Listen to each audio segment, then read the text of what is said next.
ఈ దత్తపుత్రుడి పరిస్థితి అక్కడ ఎలా ఉంది అంటే,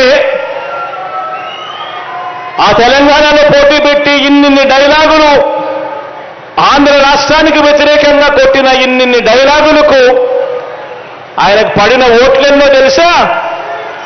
చివరికి అక్కడ ఇండిపెండెంట్ గా నిలబడిన చెల్లెమ్మ బర్రెనెక్కకు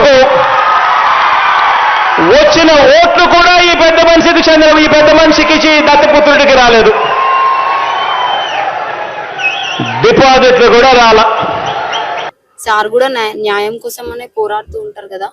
ఆయన కూడా అంత ఎట్లా అంటే వెనక డబ్బులు వేసుకోవడం అట్లా ఉండదు. ఆయన కూడా ప్రజాసేవ చేయాలని పోరాడుతుంటాడు కాబట్టి హ్యాపీ. ఓకే, ఇక్కడ బీఆర్ఎస్ పార్టీ ఇక్కడ అధికారం కోల్పోబోతుంది.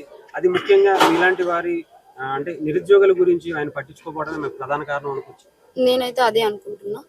ఎందుకంటే ఇప్పుడు ఈ పింఛన్లు అవి ఇవ్వడం ఓకే, కానీ మాకు కూడా ఒక జాబ్స్ మంచిగా పర్ఫెక్ట్ ఇచ్చింటే అయిపోతుండే. మాకు ఒక జాబ్ ఇస్తే 50,000 దాకా వస్తుంది శాలరీ. పింఛన్ ఎంత 2,000 3,000 ఇస్తారు.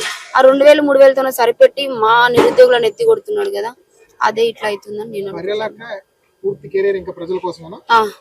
పూర్తి స్థాయిలో రాజకీయాల్లోనే ప్రజల కోసమే ప్రజాసేవ చేసుకుంటూ ఉండిపోతుంది. ఇకపోతే కాంగ్రెస్ పార్టీ ఇప్పుడు అధికారంలోకి రాబోతుంది, వాళ్ళకి ఏం చెప్పదలుచుకున్నారు? కాంగ్రెస్ పార్టీ అధికారంలోకి రాబోతున్నట్టుగా ఆల్మోస్ట్ కన్ఫర్మ్ అయింది.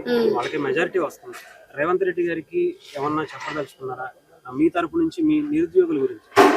మా నిరుద్యోగులను నిర్లక్ష్యం చేయకూడదు సార్. ఎందుకంటే మేము ఎంతో కష్టపడి మా పేరెంట్స్ అప్పు సొప్పు చేసి మమ్మల్ని చదివిస్తారు కాబట్టి ఇక మీరు ఇప్పుడున్న ప్రభుత్వం లాగే మమ్మల్ని నిరుద్యోగులను నెగ్లెక్ట్ చేయకుండా నెక్స్ట్ కూడా మమ్మల్ని కొంచెం పట్టించుకొని మా లైఫ్